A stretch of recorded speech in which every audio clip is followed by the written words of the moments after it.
سننے لگ جائیں گے۔ اسی طرح جمعہ کے دن ایک عمل اور کرنا ہے، اس کی فضیلت میں شامل ہے بکثرت نبی اکرم صلی اللہ علیہ وسلم پہ درود بھیجنا ہے۔ کیا کرنا ہے؟ بکثرت نبی اکرم صلی اللہ علیہ وسلم پہ درود بھیجنا ہے جمعہ کے دن، بکثرت، بہت زیادہ، انٹینسٹی بڑھانا ہے۔ عموماً تو ہم بھیجتے ہی ہیں، انٹینسٹی بہت ہائی کر دینا۔ کس دن؟ جمعہ کے دن ہائی کر دینا، ٹھیک ہے، بکثرت درود، ٹھیک۔ اور اس کے تعلق سے جو روایت ہے وہ اوس بن اوس رضی اللہ عنہ فرماتے ہیں اور کہتے ہیں، یہ ابو داؤد کی روایت ہے، جمعے کے دن تمہارا بہترین دنوں میں سے، جمعے کا دن تمہارے بہترین دنوں میں سے ہے، لہٰذا اس دن مجھ پر بکثرت درود بھیجا کرو کیونکہ تمہارا درود مجھ پر پیش کیا جاتا ہے۔ اس دن مجھ پر بکثرت درود بھیجا کرو کیونکہ تمہارا درود مجھ پر پیش کیا جاتا ہے۔ کیونکہ دوسری حدیث میں تفصیلی الفاظ ہیں کہ ایسے اللہ نے مقرب فرشتے رکھے ہیں، جب مجھ پر درود بھیجا تو اس کو جمع کر لیتے ہیں اور وہ مجھ پر پیش کرتے ہیں۔ غائب کی بات ہے، کچھ علماء لکھتے ہیں غائب میں پیش ہوتا ہے اور کچھ لکھتے ہیں روز قیامت وہ پیش کر دیں گے۔ یہ فزیکل پریزنس میں پیش ہونے والی بات نہیں ہے، لیکن چلیے آگے بڑھتے ہیں۔ تو مجھ پر پیش کیا تھا، تو خوب کثرت سے نبی اکرم صلی اللہ علیہ وسلم پہ ہم درود بھیجیں۔ امام بہقی نے ایک روایت میں یہ الفاظ نقل کیے، وہ یہ ہے، جمعرات اور جمعے کے دن مجھ پر بکثرت درود بھیجا کرو۔ جمعرات سے مراد جمعے کی رات سے لے کر جمعہ خاتمے تک مجھ پر بکثرت درود بھیجا کرو۔ مطلب جیسی تھرسڈے کی مغرب ہوتی ہے، جمعرات جس کو ہم بولتے ہیں اس کی مغرب ہوتی ہے، کثرت سے نبی اکرم صلی اللہ علیہ وسلم پہ درود بھیجنا چاہیے۔ ابن قیم الجوزی رحمہ اللہ کثرت سے درود نبی اکرم صلی اللہ علیہ وسلم پر جمعے کو خاص طور سے بھیجنے کی فضیلت بیان کرتے ہیں اور اس کی حکمت بیان کرتے فرماتے اور کہتے ہیں، وہ لکھتے ہیں، یہ جو ہے زاد المعاد کی روایت ہے، وہ کہتے ہیں رسول اللہ صلی اللہ علیہ وسلم تمام مخلوق کے سردار ہیں اور جمعہ تمام دنوں کا سردار ہے، اس لیے اس دن درود بھیجنے کی جو خوبی ہے وہ کسی اور دن میں نہیں۔ انسانیت کے سردار پر دنوں کے سردار میں درود بھیجنا جو خصوص اس دن ہے وہ کسی اور دن میں نہیں۔ پھر وہ لکھتے ہیں اس میں ایک اور حکمت بھی ہے کہ امت نے دنیا و آخرت میں جو بھی بھلائیاں پائی ہے وہ صرف آپ صلی اللہ علیہ وسلم کی ہاتھ سے پائی ہے، لہٰذا اللہ تعالیٰ نے آپ کی امت کے لیے دنیا و آخرت کی بھلائیاں اکٹھی کر دی اور انہیں جو سب سے بڑی عزت حاصل ہوگی وہ جمعہ کے روز ہوں گی۔ اس دن وہ انہیں جنت میں ان کے گھر میں اور ان کے محلات کی طرف بھیجے گا، جب وہ جنت میں داخل ہوں گے تو یہ ان کے لیے مزید جزا کا دن ہوگا اور یہ ان کے لیے دنیا کی عید کا دن ہے۔ اس دن اللہ تعالیٰ ان کے تمام درخواستوں اور ضرورتوں کو پورا کرتے ہیں اور کسی سائل کو رد نہیں کرتے۔ مسلمانوں کو ان ساری باتوں کا علم آپ صلی اللہ علیہ وسلم کے ہی توسط سے جو ہے حاصل ہوا ہے، لہٰذا اللہ تعالیٰ کی حمد و شکر اور آپ صلی اللہ علیہ وسلم کے حق کی تھوڑی سی ادائیگی کا یہ تقاضا ہے کہ ہم اس دن اور اس کی رات آپ پر بکثرت درود بھیجیں۔ ٹھیک ہے، جمعہ کا دن سردار، نبی اکرم صلی اللہ علیہ وسلم سردار، جمعہ کے دن ہم جنت میں داخل ہوں گے، جو سب سے بڑی ہمارے لیے کامیابی ہے۔ یہ تمام کا راستہ جنت کا نبی اکرم صلی اللہ علیہ وسلم وسیلے سے ہم کو ملا، لہٰذا یہ ضروری ہے کہ اس دن نبی اکرم صلی اللہ علیہ وسلم نے کثرت سے درود بھیجا جائے۔ یہ اس کا ایک چھوٹا سا میں نے جز دیا جو میں نے پڑھا تھا، بڑی حکمت ہے اس کے پیچھے۔ تو کثرت سے نبی اکرم صلی اللہ علیہ وسلم پر جمعہ کے دن درود بھیجنا چاہیے۔ سب سے افضل درود جو نبی اکرم صلی اللہ علیہ وسلم پر بھیجا جا سکتا ہے وہ کون سا ہے؟ درود ابراہیمی، وہ درود جو آپ میں کس میں پڑھتے ہیں؟ نماز میں۔ تو آپ دوسرے درود اگر آپ کو علم ہو نہ ہو تو چھوڑ دیں، یہ سب سے اچھا درود ہے جو نماز میں ہم پڑھتے ہیں۔ کثرت سے یہ درود پڑھ کے نبی اکرم صلی اللہ علیہ وسلم کو کریں، اور جب آپ پڑھتے ہیں تو خود بخود نبی اکرم صلی اللہ علیہ وسلم تک پہنچا دیا جاتا ہے، یا فرشتے حاضر ہوتے ہیں جو ایسے درودوں کو لے کر نبی کے پاس پہنچا دیتے ہیں یا دیں گے یا جو بھی ہے، کیونکہ غائب کا معاملہ کیسے ہوتا ہے واللہ اعلم۔ ٹھیک ہے، تو بہرحال ہمیں کثرت سے درود بھیجنا چاہیے۔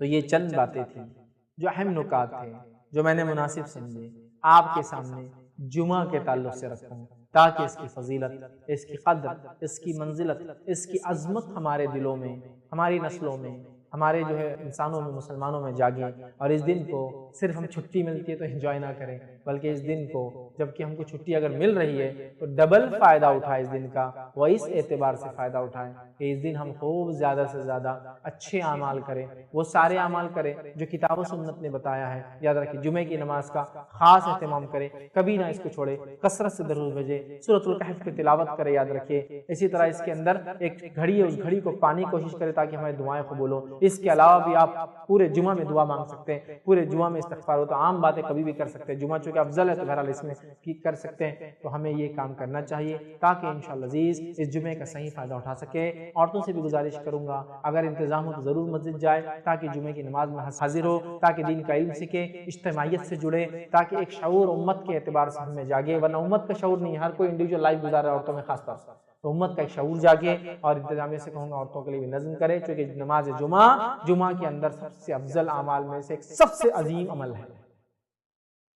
نماز جمعہ ہوا، سورۃ الکہف ہوا، دعا کی شکل میں ہوا، نبی پہ درود ہوا، اور کیا کرنا ہے جمعہ کی نماز میں اور کیا نہیں کرنا ہے وہ باتیں بھی دیکھی تاکہ جمعے کا ہم فائدہ اٹھائیں۔ تو اللہ رب العزت سے ہم دعا کرتے رہیں کہ اللہ تعالیٰ ایسی جو فضیلت ہے، جو ساعت ہے، جو گھڑیاں، جو مہینے، جو دن جس کو تو نے فضیلت کچھ راتوں کو اور کچھ دن کو دیے، ان دن اور راتوں کی فضیلت اور ان گھڑیوں کی فائدہ اٹھانے کی ہم کو توفیق عطا فرمائے، چاہے وہ راتوں کی شکل میں، چاہے شب قدر کا معاملہ ہو، یا دن کی شکل میں، چاہے وہ ذی الحجہ کے ابتدائی 10 دن کا معاملہ ہو، یا اسی طرح جو ہے ہفتے کے اندر دنوں کے اعتبار سے جمعے کا معاملہ ہو، یا مہینوں کے اعتبار سے رمضان کا معاملہ ہو، اللہ بھی توفیق دے کہ ان دن رات اور مہینوں اور جو ہے ساعت اور گھڑیوں کا جو ہم فائدہ اٹھا سکے یا اللہ۔ اور اللہ تبارک تعالیٰ سے آپ دعا کرے کثرت سے کہ اللہ ہمیں ان دنوں ان گھڑیوں کے فائدے کے ساتھ ساتھ اس چیز کی توفیق دے کہ ہم گناہ کبیرہ سے ہم بچتے رہے، کیونکہ گناہ کبیرہ سے بچنا بھی بے انتہا بہرحال ضروری ہے، ورنہ پھر وہ اعمال جو صغائر کو مٹاتے ہیں وہ تو کریں گے، لیکن کبائر ہونے کی وجہ سے پھر یاد رکھیے صغیرہ بھی مٹتے نہیں ہیں، تو لہٰذا ہم اس سے بچتے رہیں۔ تو جمعہ کے دن کو غنیمت جانتے ہوئے اس کا ہم صحیح فائدہ اٹھائیں۔ اللہ سے آخر میں دعا کروں گا اللہ سبحانہ وتعالیٰ ہم تمام کو جمعے کی فضیلت سمجھتے ہوئے اس کا صحیح فائدہ اٹھانے کی توفیق عطا فرمائے، ہم تمام کو جو ہے ایسی تمام چیزوں کی اللہ توفیق دے فائدہ اٹھانے کی جس کو تو نے خاص فضیلت بخشی ہے، چاہے دنوں چاہے راتوں کے اعتبار سے، مہینے ہو یا گھڑیوں کے اعتبار سے ہو، ہم تمام کو جو ہے جمعے کی فضیلت اور عظمت سمجھ کے اس کا فائدہ اٹھانے کے ساتھ ساتھ اپنے اہل و عیال بچوں کو بھی اس کی اہمیت سمجھانے کی توفیق عطا فرمائے، کتاب و سنت کا سمجھنا اور عمل کرنا ہم پہ آسان کرے، جب تک ہمیں زندہ رکھے اسلام و ایمان پر زندہ رکھے، خاتمہ ایمان پر ہو، وآخر دعوانا ان الحمد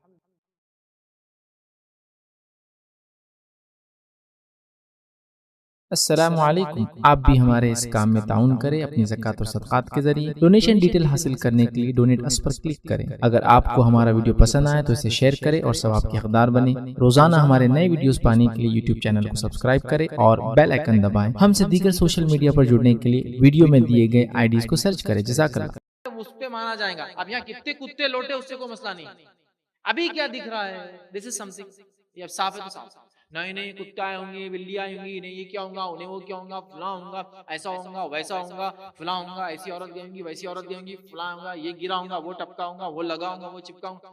میری نماز تو نہیں ہوتی، آپ وسوسے کے شکار۔ ظاہر پہ دیکھیے، اچھا ظاہر گندا ہے، گندے پہ کیا ڈالنا ہے آپ کو؟ جانماز۔ جانماز جہاں ڈال رہے وہ بھی پاک ہونا، پھر جانماز کیا کو ڈال رہے؟ نبی اکرم صلی اللہ علیہ وسلم مٹی پہ نماز پڑھتے، پتھر پہ پڑھتے، جب مٹی اور پتھر پہ گندگی ہوتی تو اس پہ کچھ کپڑا ڈالتے۔ اب کپڑے کا ڈالنے کا وجہ پاکیزگی ہے، ہمارے پاس ہوتا نا جانماز کے بغیر نماز ہی نہیں پڑھتے، جانماز نہیں ہوتا، رکو نماز کو کیسے کھڑے ہو رہا ہے، فرچی پڑھ رہے، احترام نہیں ہوگا، جانماز لا کے دے۔ جب جگہ پاک ہے تو وہاں جانماز نہیں بچھائی جائے گی۔ نبی اکرم صلی اللہ علیہ وسلم مٹی میں نماز پڑھی، ریت پہ نماز پڑھی، اور آپ نے کیچڑ میں بھی سجدہ کیا، گیلی مٹی میں نماز پڑھی آپ نے۔ پھر ہم کون سے ان سے زیادہ اعلیٰ اور افضل ہے بھائی کہ ہم کو جانماز کے بغیر نماز نہیں ہوتی؟ ہم کون سے ان سے زیادہ پاک ہے بھائی جو ہماری جو ہے نماز نہیں ہو رہی اور وہ جگہ پاک نہیں ہمارے لیے، جبکہ نبی نہیں پڑھی ویسی جگہوں پہ نماز؟ اس بات کو ذہن نشین کر لے، یہ ایک وسوسہ ہوتا ہے۔ حالانکہ رسول اللہ صلی اللہ علیہ وسلم ایسی چٹائی پر نماز پڑھی جو چٹائی لوگوں کے زیادہ چلنے کی وجہ سے میلی ہو گئی تھی، پوری کالی ہو گئی تھی، اور اس پہ آسمان کو نماز پڑھتے رہے۔ ٹھیک ہے، ہمارے پاس تو ذرا دھول رہی تو نہیں صاف کرو، اس کے بغیر نماز نہیں ہوتی۔ ٹھیک ہے، کنکر پہ نماز پڑھی، مٹی پہ آپ نے نماز پڑھی۔ ٹھیک ہے، اسی طرح جہاں گندگی کا پختہ یقین ہو وہاں آپ صلی اللہ علیہ وسلم نماز نہیں پڑھی۔ پختہ یقین، یقینی بات ہو ایک الگ بات ہے، لیکن ہمارے پاس صرف شک کی بنیاد پہ نمازیں نہیں پڑھتے۔ بخاری کی روایت آپ نے فرمایا میری امت کے لیے ساری زمین مسجد بنا دی گئی ہے اور پاک بنا دی گئی ہے، جس جگہ بھی میری امت کے فرد کو نماز پا لے، وقت ہو جا وہاں پڑھ لے۔ میری امت کے لیے ساری زمین مسجد اور پاک بنا دی گئی ہے، جہاں چاہے پڑھ لے۔ اب جب تک ناپاکی ثابت نہیں ہوں گی پوری دنیا پاک،